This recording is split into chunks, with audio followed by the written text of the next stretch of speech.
നത്തിങ്ങിൻ്റെ nothing phone 3 എന്ന പുതിയൊരു smart phone Indian മാർക്കറ്റിൽ ലോഞ്ച് ചെയ്യാൻ പോകുന്നുണ്ട്.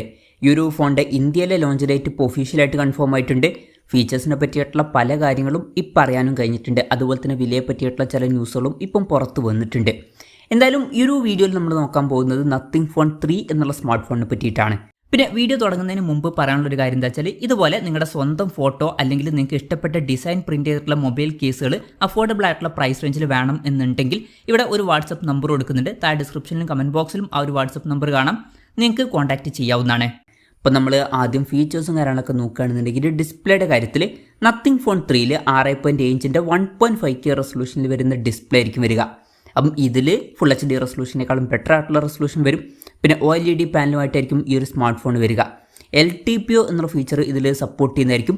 അതായത് റിഫ്രഷ് റേറ്റ് 1 ഹെർട്സിൻ്റെയും 120 ഹെർട്സിൻ്റെയും ഇടയിലായിട്ട് അഡ്ജസ്റ്റ് ചെയ്യാൻ കഴിയുന്നതായിരിക്കും. ഇതിൽ മാക്സിമം 120 ഹെർട്സിൻ്റെ റിഫ്രഷ് റേറ്റ് ആയിരിക്കും സപ്പോർട്ട് ചെയ്യുക. പിന്നെ പഞ്ചോൾ ഡിസൈനും കാര്യങ്ങളൊക്കെ ഇതിൽ വരുന്നതായിരിക്കും. പഞ്ചോൾ വരിക ടോപ്പ് സെൻറ്റർ ഭാഗത്തായിട്ടായിരിക്കും. അപ്പം അത്യാവശ്യം തിരക്കുള്ള നല്ല ഡിസ്പ്ലേ ഫീച്ചേഴ്സൊക്കെ ഇതിൽ വന്നേക്കാം. പിന്നെ in display finger print sensor ഇതിൽ വരുന്നതായിരിക്കും. പിന്നെ പൊതുവേ നത്തിങ്ങിൻ്റെ ഫോണുകളിൽ ഗ്ലിഫ് ഇൻ്റർഫേസ് എന്നുള്ള ഒരു കാര്യം കാണാറുണ്ട്. അതായത് ഫോണിൻ്റെ ബാക്കിൽ കുറേ LED ലൈറ്റ് വരാറുണ്ട്. പക്ഷേ ഈ ഒരു ഫോണിൽ ആ ഒരു ഡിസൈൻ ആയിരിക്കില്ല അവർ ഫോളോ ചെയ്യുക. പകരം ഗ്ലിഫ് മെട്രിക്സ് എന്നുള്ള ഒരു ഫീച്ചർ ഇതിൽ വരുന്നതായിരിക്കും.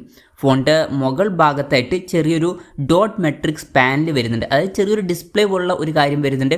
അതിൽ LED ലൈറ്റ് പോലുള്ള കാര്യങ്ങളൊക്കെ വരുന്നുണ്ട്. അപ്പോൾ ഡിസൈനിൽ അവർ ഇൻട്രസ്റ്റിംഗ് ആയിട്ട് കൊണ്ടുവരാൻ പോകുന്ന ഒരു കാര്യം അതായിരിക്കും. ഫോണിൻ്റെ ബാക്കിൽ ഡോട്ട് മെട്രിക്സ് പാനൽ വരും. ഗ്ലിഫ് മെട്രിക്സ് എന്നായിരിക്കും ഇതിൻ്റെ പേര് വരിക. ഇനി പ്രോസസ്സറിൻ്റെ കാര്യം പറയുകയാണെന്നുണ്ടെങ്കിൽ സ്നാപ്ഡ്രാഗൺ 8s Gen 4 എന്ന പ്രോസസ്സറുമായിട്ടായിരിക്കും ഈ ഒരു സ്മാർട്ട് ഫോൺ വരിക. ഈ ഒരു സ്നാപ്ഡ്രാഗൺ 8s Gen 4 എന്ന പ്രോസസ്സർ ഏറ്റവും ലേറ്റസ്റ്റ് ആയിട്ടുള്ള ഫ്ലാഗ്ഷിപ്പ് പ്രോസസ്സറൊന്നുമല്ല, അതിൻ്റെ തൊട്ട് താഴെ വരുന്ന പ്രോസസ്സറാണ്. പിന്നെ ഈ ഫോണിൻ്റെ വില 90,500 രൂപ പ്രൈസ് റേഞ്ചിലായിട്ട് വന്നേക്കാം എന്നുള്ള റിപ്പോർട്ടുകളൊക്കെ ഉണ്ടായിരുന്നു. ആ ഒരു പ്രൈസ് റേഞ്ചിലാണെന്നുണ്ടെങ്കിൽ നമ്മൾ ഫ്ലാഗ്ഷിപ്പ് ലെവലിൻ്റെ തൊട്ട് താഴെ വരുന്ന പ്രോസസ്സർ അല്ല എക്സ്പെക്ട് ചെയ്യുന്നത്, ഒരു ഫ്ലാഗ്ഷിപ്പ് പ്രോസസ്സർ തന്നെയാണ് എക്സ്പെക്ട് ചെയ്യുന്നത്. സ്നാപ്ഡ്രാഗൺ 8L8 എന്നുള്ള പ്രോസസ്സറാണ് എക്സ്പെക്ട് ചെയ്യുന്നത്.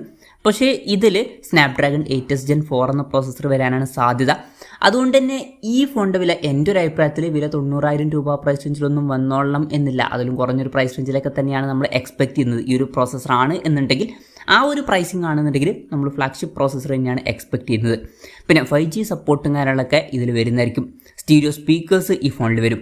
പിന്നെ ആൻഡ്രോയിഡ് 15 ബേസ് ആയിട്ടുള്ള നത്തിങ് OS സോഫ്റ്റ്വെയർ ആയിരിക്കും ഇതിൽ വരിക. ഈ ഒരു ഫോണിൽ 5 കൊല്ലത്തെ OS അപ്ഡേറ്റും 7 കൊല്ലത്തെ സെക്യൂരിറ്റി അപ്ഡേറ്റ്സും കാര്യങ്ങളൊക്കെ ലഭിക്കുന്നതായിരിക്കും. ഇനി ക്യാമറയുടെ കാര്യത്തിലോട്ട് വരികയാണെന്നുണ്ടെങ്കിൽ ഫോണിൻ്റെ പിന്നിൽ ട്രിപ്പിൾ ക്യാമറ സെറ്റപ്പ് ആയിരിക്കും വരിക. 50 mega pixel main camera sensor ഇതിൽ വരും. പിന്നെ 50 mega pixel ultra wide angle ലെൻസും 50 മെഗാ പിക്സൽ ഒരു പെരിസ്കോപ്പ് ലെൻസൊക്കെ ഇതിൽ വരുന്നതായിരിക്കും. ഇതിൽ 3x ഒപ്റ്റിക്കൽ സൂം ഒക്കെ സപ്പോർട്ട് ചെയ്യുന്നതായിരിക്കും. പിന്നെ ഫ്രണ്ടിൽ 50 മെഗാ പിക്സൽ സെൽഫി ക്യാമറയും വരുന്നതായിരിക്കും. അപ്പം ഓൺ പേപ്പർ അത്യാവശ്യം നല്ലൊരു ക്യാമറ സ്പെസിഫിക്കേഷനൊക്കെ ഇതിൽ വന്നേക്കാം. ഇനി ബാറ്ററിയുടെ കാര്യത്തിലോട്ട് വരികയാണെന്നുണ്ടെങ്കിൽ 5150 mAh ബാറ്ററി ആയിരിക്കും വരിക. 100 വാട്ടിൻ്റെ ഫാസ്റ്റ് ചാർജ് സപ്പോർട്ടൊക്കെ ഇതിൽ വരുന്നതായിരിക്കും. അപ്പോൾ നല്ലൊരു ചാർജിങ് സ്പീഡൊക്കെ ഇതിൽ വരും. വയർലെസ് ചാർജിങ്ങിൻ്റെ സപ്പോർട്ടും ഇതിൽ വരുന്നതായിരിക്കും. പിന്നെ Type-C ചാർജിങ് പോർട്ടുമായിട്ടായിരിക്കും ഈ ഒരു സ്മാർട്ട് ഫോൺ വരിക.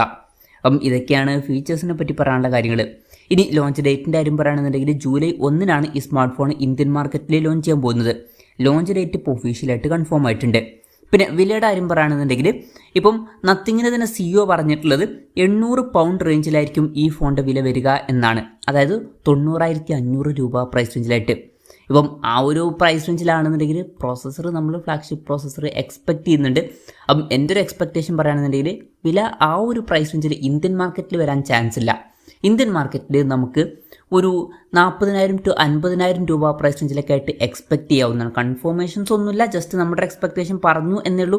പക്ഷേ ഇപ്പോൾ പുറത്തു വന്നിട്ടുള്ള റിപ്പോർട്ടുകളിലൊക്കെ വില അതിലും കൂടുതലായിട്ട് തന്നെയാണ് പറയുന്നത്. ചില റിപ്പോർട്ടുകളിൽ 68,000 രൂപ പ്രൈസ് റേഞ്ചിലായിട്ട് വന്നേക്കാം എന്നും പറയുന്നുണ്ട്. എന്തായാലും കൺഫർമേഷൻസ് വന്നിട്ടില്ല. എന്തായാലും നത്തിങ് ഫോൺ 3 എന്ന പുതിയൊരു സ്മാർട്ട് ഫോൺ ഇന്ത്യൻ മാർക്കറ്റിൽ ലോഞ്ച് ചെയ്യാൻ പോകുന്നുണ്ട്. ഈ ഒരു ഫോണിനെ പറ്റിയിട്ടുള്ള നിങ്ങളുടെ അഭിപ്രായം ജസ്റ്റ് ഒന്ന് കമൻറ്റ് ചെയ്യുക. അതുപോലെ തന്നെ ഈ ഒരു സ്മാർട്ട് ഫോൺ ഇന്ത്യൻ മാർക്കറ്റിൽ നിങ്ങൾ ഏത് പ്രൈസിങ്ങിലാണ് എക്സ്പെക്ട് ചെയ്യുന്നത് എന്നുള്ള കാര്യം കൂടി ജസ്റ്റ് ഒന്ന് കമൻറ്റ് ചെയ്യുക.